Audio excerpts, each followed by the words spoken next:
Classical liberalism is a branch of the political ideology liberalism.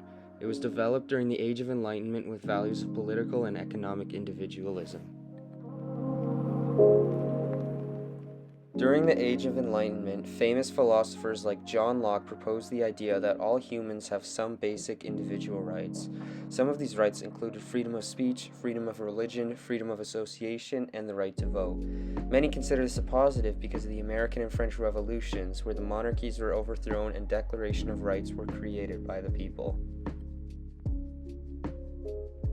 The rule of law protected citizens from the absolute power of the monarchy. It states that a country should be ruled by a set of laws rather than by one person. It also holds everyone, including leaders, equal before the law.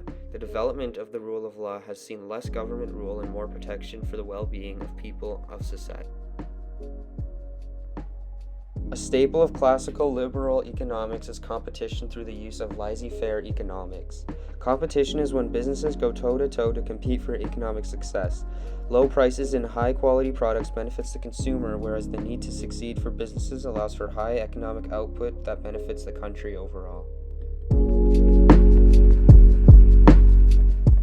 Supply and demand are very important to classical liberalism because they determine the price of goods and services. When the supply goes down and the demand goes up, the price also goes up. When the supply goes up and the demand goes down, the price goes down. At the equilibrium point, when both supply and demand are equal, prices are calculated to encourage customers to buy products while also guaranteeing that businesses don't create an excessive amount or a minimal amount of things. The idea of private property as we know it originated with John Locke's 17th century theory. According to this idea, growth is how humans come to own a natural resource. Because private property insensitizes owners to optimize their assets' value, it creates efficiency.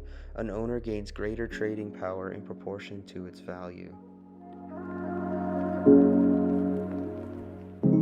A huge part of classical liberal economics is self-interest. To be self-interested is to seek your own personal gain. Adam Smith famously said, "It is not from the benevolence of the butcher, the brewer, or the baker that we expect our dinner, but from their regard to their own self-interest." At the end of the day, economic activity is motivated by self-interest. Economic self-reliance, or ESR, is the ability of a person to accumulate and retain financial assets in excess of their basic need. People who are self-sufficient financially are more resilient to adverse economic shocks. This is an important part of classical liberalism because it allows individuals to build their own economic self-reliance. Although the central idea of classical liberalism was that the government would have a hands-off approach when it comes to individuals' economic freedom, the government made up for it with services like law enforcement, healthcare, education, national security, and more. These were all constituted as basic human rights that everyone should obtain. Classical liberalism was all about the government giving the individual as much freedom as possible while also providing them with basic needs.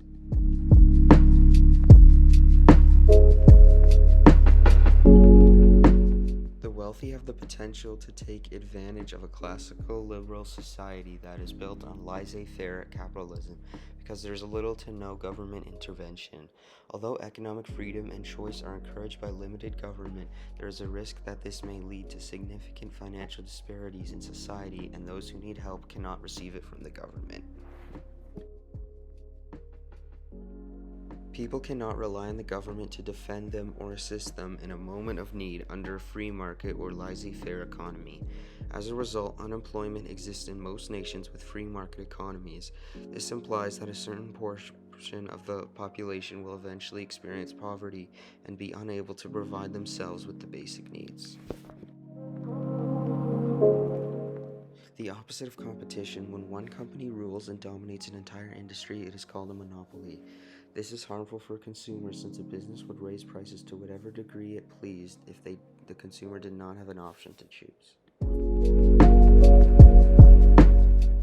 Although supply and demand controls the market in a laissez-faire economy, it can also cause boom and bust. During a boom, the market offers investors high returns while the economy expands and jobs are plentiful. Following the crisis, the economy shrinks, leading to job losses and financial losses for investors. Boom-bust cycles come in different intensities and have varied durations. Child labor was common in classical liberal societies of the time, and often the children suffered from horrible abuse and conditions. Estimates show that over 50% of the workers in some British factories in the early 1800s were under the age of 14. In the United States, there were over 750,000 children under the age of 15 working in 1870. Companies would often hire children because they could get away with giving them an incredibly low wage, the average salary being around 50% per day in the United States.